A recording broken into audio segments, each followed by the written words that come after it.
मैं डुੱਬ जांगा जां तर जांगा, इस गल दा पत्थर नूं कोई फर्क नहीं। की मेरे ਲਈ चंगा है की माड़ा, किसे गल ते कोई तर्क नहीं। मैं डुੱਬ जांगा जां तर जांगा, पत्थर नूं कोई फर्क नहीं। इस पत्थर रोग बिमारी ने इंसान नूं ऐसा वलिया ए, हर कोई ऐबी अपने ऐबां दा, सब समझ फेर ना टलिया ए। ਇਹ पत्थर दी परत चढ़ी जो अकलां ते, हुण दिंदी मनसूर सतर्क नहीं। मैं डुੱਬ जांगा जां तर जांगा, इस गल दा पत्थर नूं कोई फर्क नहीं। की मेरे ਲਈ चंगा है की माड़ा, किसे गल ते कोई तर्क नहीं। पत्थर नूं कोई फर्क नहीं। वाहिगुरू जी का खालसा, वाहिगुरू जी की फतेह।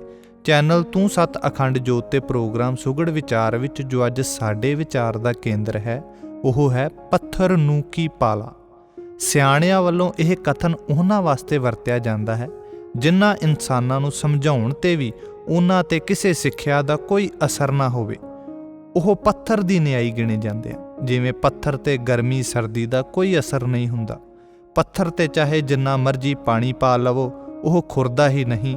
ਇਸੇ ਹੀ ਤਰ੍ਹਾਂ ਦੀ ਕੈਟੇਗਰੀ ਸਾਡੇ ਵਿੱਚ ਵੀ ਹੈ। ਜਿਨ੍ਹਾਂ ਨੂੰ ਚੰਗੇ ਪਾਸੇ ਲੱਗਣ ਲਈ ਜਿੰਨਾ ਮਰਜ਼ੀ ਸਮਝਾਇਆ ਬੁਝਾਇਆ ਜਾਵੇ, ਪਰ ਉਹਨਾਂ ਦੇ ਦਿਲੋਂ ਦਿਮਾਗ ਤੇ ਕਿਸੇ ਤਰ੍ਹਾਂ ਦਾ ਕੋਈ ਅਸਰ ਨਹੀਂ ਹੁੰਦਾ।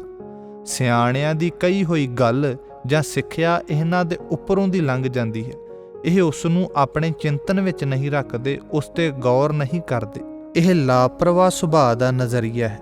ਕਿਸੇ ਵੀ ਸਿੱਖਿਆਦਾਇਕ ਇੱਕ ਗੱਲ ਦਾ ਅਸਰ ਸਾਡੇ ਤੇ ਉਦੋਂ ਹੁੰਦਾ ਹੈ ਜਦੋਂ ਅਸੀਂ ਕਹੀ ਹੋਈ ਗੱਲ ਤੇ ਗੌਰ ਕਰੀਏ ਤੇ ਗੱਲ ਪੂਰੋ ਪੂਰੀ ਸਾਡੀ ਸਮਝ ਵਿੱਚ ਆ ਜਾਵੇ। ਜਦ ਤੱਕ ਗੱਲ ਸਮਝ ਵਿੱਚ ਨਹੀਂ ਆਉਂਦੀ, ਬੰਦਾ ਗਿਆਨ ਦੀਆਂ ਗੱਲਾਂ ਸੁਣ ਕੇ ਵੀ ਪੱਥਰ ਦੀ ਨਿਆਈ ਹੀ ਰਹਿੰਦਾ ਹੈ, ਯਾਨੀ ਅਮਲ ਤੋਂ ਸੱਖਣਾ ਰਹਿੰਦਾ ਹੈ। ਜਦ ਤੱਕ ਸਾਡੀ ਸਮਝ ਤੇ ਗਿਆਨ ਦੁਆਰਾ ਕਹੀ ਗੱਲ ਇੱਕਮਿਕ ਨਹੀਂ ਹੁੰਦੇ, ਤਦ ਤੱਕ ਇਸ ਦਾ ਅਸਰ ਪ੍ਰਭਾਵ ਸਾਡੇ ਤੇ ਨਹੀਂ ਪੈਂਦਾ, ਕਿਉਂਕਿ ਸਾਡੀ ਤੱਤਾਂ ਦੀ ਸਮਝ ਦੁਆਰਾ ਅਸੀਂ ਆਪਣੀ ਵੱਖਰੀ ਹੀ ਹੋਂਦ ਬਣਾ ਕੇ ਰਹਿੰਦੇ ਹਾਂ।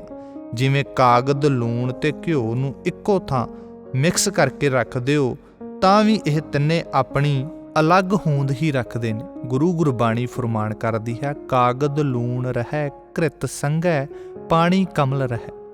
ਨਾ ਹੀ ਲੂਣ ਘਿਓ ਵਿੱਚ ਘੁਲਦਾ ਹੈ ਤੇ ਨਾ ਹੀ ਕਾਗਜ਼ ਪਾਣੀ ਵਿੱਚ ਗਲਦਾ ਹੈ। ਇਹ ਤਿੰਨੇ ਇੱਕਮਿਕ ਨਹੀਂ ਹੁੰਦੇ, ਇਹਨਾਂ ਦੀ ਹੋਂਦ ਵੱਖਰੀ ਹੀ ਰਹਿੰਦੀ ਹੈ। ਸੋ ਜਦ ਤੱਕ ਅਸੀਂ ਕਿਸੇ ਸਿੱਖਿਆਦਾਇਕ ਗੱਲ ਤੇ ਗੌਰ ਨਹੀਂ ਕਰਦੇ ਤੇ ਆਪਣੀ ਛੋਟੀ ਸਮਝ ਦੁਆਰਾ ਬਣਾਈ ਆਪਣੀ ਹੋਂਦ ਨੂੰ ਨਹੀਂ ਛੱਡਦੇ, ਤਦ ਤੱਕ ਅਸੀਂ ਉੱਚ ਸਿੱਖਿਆਦਾਇਕ ਕਹੀ ਹੋਈ ਗੱਲ ਤੇ ਅਮਲ ਕਰਨ ਦੇ ਯੋਗ ਨਹੀਂ ਹੋ ਸਕਦੇ। ਲੇਕਿਨ ਇਸ ਦੇ ਵਿਪਰੀਤ ਕੁਝ ਉਹ ਲੋਕ ਨੇ ਜੋ ਸੁਭਾਅ ਦੇ ਨਜ਼ਰੀਏ ਤੋਂ ਹਰ ਕਹੀ ਗੱਲ ਨੂੰ ਗੌਰ ਨਾਲ ਸੁਣਦੇ ਨੇ, ਉਸ ਤੋਂ ਸਮਝ ਲੈਂਦੇ ਨੇ, ਉਸ ਵਿਚਲੀ ਦਿੱਤੀ ਹੋਈ ਸਿੱਖਿਆ ਨੂੰ ਪ੍ਰੈਕਟੀਕਲ ਰੂਪ ਵਿੱਚ ਆਪਣੇ ਤੇ ਲਾਗੂ ਕਰ ਆਪਣਾ ਜੀਵਨ ਸੰਵਾਰਦੇ ਨੇ ਅਤੇ ਆਪਣੀ ਤੱਤਾਂ ਦੀ ਬੁੱਧੀ ਦੀ ਹੋਂਦ ਨੂੰ ਛੱਡ ਅਸਲ ਸਮਝ ਸੂਝ ਦੇ ਦਾਇਰੇ ਨੂੰ ਪਛਾਣਦੇ ਹੋਏ ਸਮਝ ਨਾਲ ਇੱਕਮਿਕ ਹੋਣ ਦੀ ਕੋਸ਼ਿਸ਼ ਕਰਦੇ ਨੇ। ਇਹਨਾਂ ਦਾ ਸੁਭਾਅ ਅਤੇ ਨਜ਼ਰੀਆ ਅਸੀਂ ਪਤਾਸੇ ਦੀ ਉਦਾਹਰਣ ਤੋਂ ਸਮਝ ਸਕਦੇ ਹਾਂ। ਪਤਾਸਾ ਜਦੋਂ ਪਾਣੀ ਵਿੱਚ ਪਾ ਦਈਏ ਤੇ ਉਹ ਘੁਲ ਜਾਂਦਾ ਹੈ।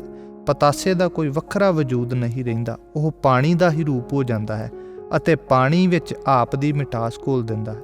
ਇਹ ਪਤਾਸੇ ਦੀ ਖਾਸੀਅਤ ਹੈ। ਇਹ ਤੇ ਸੀ ਦੋ ਤਰ੍ਹਾਂ ਦੇ ਇਨਸਾਨੀ ਸੁਭਾਵਾਂ ਦੀ ਉਹਨਾਂ ਦੇ ਨਜ਼ਰੀਏ ਦੀ ਗੱਲ, ਜੋ ਕੁਝ ਪੱਥਰ ਦੀ ਨਿਆਈ ਹੁੰਦੇ ਨੇ ਤੇ ਕੁਝ ਪਤਾਸੇ ਦੀ ਨਿਆਈ।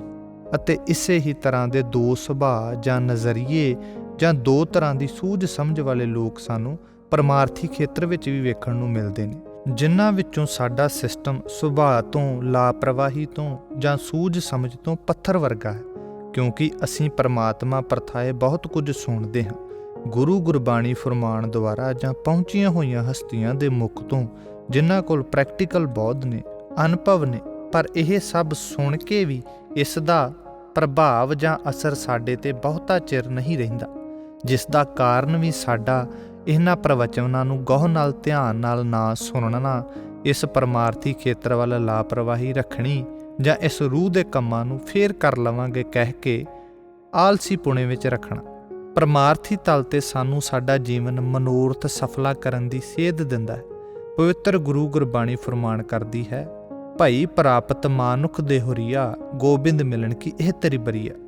ਕਿ ਗੋਬਿੰਦ ਮਿਲਣ ਦੀ ਇਹ ਤੇਰੀ ਵਾਰੀ ਹੈ। ਲੇਕਿਨ ਅਸੀਂ ਇਹਨਾਂ ਪਵਿੱਤਰ ਉਪਦੇਸ਼ਾਂ ਤੇ ਗੌਰ ਕਰਨ ਦੀ ਬਜਾਏ, ਇਹਨਾਂ ਤੋਂ ਸਿੱਖਿਆ ਲੈਣ ਦੀ ਬਜਾਏ ਅਸੀਂ ਆਪਣੇ ਮਨ ਦੀ ਹੀ ਕਰਦੇ ਹਾਂ। ਅਸੀਂ ਮਨ ਦੀਆਂ ਮਾਇਆਵੀ ਖਾਹਿਸ਼ਾਂ ਲੋੜਾਂ ਨੂੰ ਪੂਰਾ ਕਰਦੇ ਹੋਏ ਪਰਮਾਰਥੀ ਪੱਖ ਨੂੰ ਅਣਗੌਲਿਆਂ ਕਰ ਛੱਡਦੇ ਹਾਂ। ਸੋ ਇੱਧਰ ਬਿਰਤੀ ਅਸੀਂ ਪੱਥਰ ਵਰਗੀ ਹੀ ਰੱਖੀ ਹੋਈ ਹੈ ਕਿ ਜੋ ਮਰਜ਼ੀ ਸਮਝਾਇਆ ਜਾਏ, ਉਪਦੇਸ਼ਿਆ ਜਾਏ, ਅਸੀਂ ਅਮਲ ਹੀ ਨਹੀਂ ਕਰਦੇ। ਸਾਡੇ ਤੇ ਗਿਆਨ ਧਿਆਨ ਦਾ ਕੋਈ ਅਸਰ ਹੀ ਨਹੀਂ ਹੁੰਦਾ। ਦੂਸਰੇ ਪਾਸੇ ਪਰਮਾਰਥੀ ਪੱਖ ਵੱਲ ਵੀ ਕੁਝ ਵਿਰਲੇ ਅਜਿਹੇ ਪਾਰਖੂ ਸੁਚਾਰੂ ਲੋਕ ਨੇ ਜਿਨ੍ਹਾਂ ਨੇ ਪਤਾਸੇ ਵਾਂਗ ਆਪਣੀ ਹੋਂਦ, ਆਪਣਾ ਵਜੂਦ ਛੱਡ ਉਸ ਮੂਲ ਪੁਰਖ ਪਿਤਾ ਸਾਹਿਬ ਸਤਿ ਸ੍ਰੀ ਅਕਾਲ ਪੁਰਖ ਸਤ ਪਦਮ ਪਿਤਾ ਜੀ ਵਿੱਚ ਆਪ ਦੀ ਸੁਰਤ, ਆਪ ਦਾ ਧਿਆਨ ਲੀਨ ਕਰ ਲਿਆ। ਕਿਉਂਕਿ ਇਹਨਾਂ ਨੇ ਹਰ ਸੁਥਰੇ ਉਪਦੇਸ਼ ਨੂੰ, ਗਿਆਨ ਨੂੰ, ਧਿਆਨ ਨੂੰ ਪ੍ਰੈਕਟੀਕਲ ਰੂਪ ਦਿੱਤਾ ਤੇ ਆਪਣੇ ਜੀਵਨ ਮਨੋਰਥ ਨੂੰ ਸਫਲਾ ਕਰ ਪਰਮਾਤਮਾ ਤੱਕ ਪਹੁੰਚੀਆਂ ਹੋਈਆਂ ਹਸਤੀਆਂ ਦੇ ਰੂਪ ਵਿੱਚ ਸਾਡੇ ਸਾਹਮਣੇ ਆਏ। ਸੋ ਆਓ ਅਸੀਂ ਵੀ ਪੱਥਰ ਬਿਰਤੀ ਤਿਆਗੀਏ, ਕਿਉਂਕਿ ਪੱਥਰ ਡੁੱਬਦਾ ਹੀ ਹੈ, ਤਰਦਾ ਨਹੀਂ। ਚਾਹੇ ਇਹ ਦੁਨਿਆਵੀ ਤਲ ਤੇ ਹੋਵੇ, ਚਾਹੇ ਪਰਮਾਰਥੀ ਤਲ ਤੇ। ਆਪਣੇ ਇਸ ਪੱਥਰ ਬਿਰਤੀ ਦੇ ਸੁਭਾਅ ਨੂੰ, ਲਾਪਰਵਾਹ ਨਜ਼ਰੀਏ ਨੂੰ ਬਦਲੀਏ ਤਾਂ ਜੋ ਇਸ ਅਮੁੱਲੇ ਜੀਵਨ ਨੂੰ ਸਫਲ ਬਣਾ ਸਕੀਏ, ਜਿਸ ਵਾਸਤੇ ਸਭ ਤੋਂ ਪਹਿਲਾਂ ਅਸੀਂ ਆਪ ਦੇ ਪਿਤਾ ਮੂਲ ਮਾਲਕ ਸਾਹਿਬ ਸਤਿ ਸ੍ਰੀ ਅਕਾਲ ਪੁਰਖ ਸਤ ਪਦਮ ਪਿਤਾ ਜੀ ਅੱਗੇ ਫਰਿਆਦੀ ਹੋਈਏ ਕਿ ਸਾਡੀ ਫੀਲ ਸਾਡੇ ਪਿਤਾ ਪ੍ਰਤੀ ਜਾਗੇ ਤੇ ਸਾਡਾ ਬੌਧਿਕ ਤਲ ਸਮਝ ਸਰੂਪ ਉੱਠੇ, ਜਿਸ ਨਾਲ ਅਸੀਂ ਗਿਆਨ ਧਿਆਨ ਦੇ ਮਿਲੇ ਉਪਦੇਸ਼ਾਂ ਨੂੰ, ਗੁਰੂ ਗੁਰਬਾਣੀ ਦੀਆਂ ਸੇਧਾਂ ਨੂੰ ਗਹੁ ਨਾਲ ਸੁਣ ਕੇ, ਵਿਚਾਰ ਕੇ ਆਪਣੇ ਜੀਵਨ ਵਿੱਚ ਆਪਣੇ ਸੁਭਾਅ ਦਾ ਪੱਥਰਪੁਣਾ ਛੱਡ ਪਤਾਸੇ ਵਾਂਗ ਖੁਦ ਦੀ ਖੜੀ ਕੀਤੀ ਹੋਈ ਹੋਂਦ ਨੂੰ ਤਿਆਗ ਹਰ ਸੁਚਾਰੂ ਉਸਾਰੂ ਸਿੱਖਿਆ ਤੇ ਅਮਲ ਕਰਨਾ ਸਿੱਖੀਏ। ਸਤਿ ਸ੍ਰੀ ਅਕਾਲ। ਵਾਹਿਗੁਰੂ ਜੀ ਕਾ ਖਾਲਸਾ, ਵਾਹਿਗੁਰੂ ਜੀ ਕੀ ਫਤਿਹ।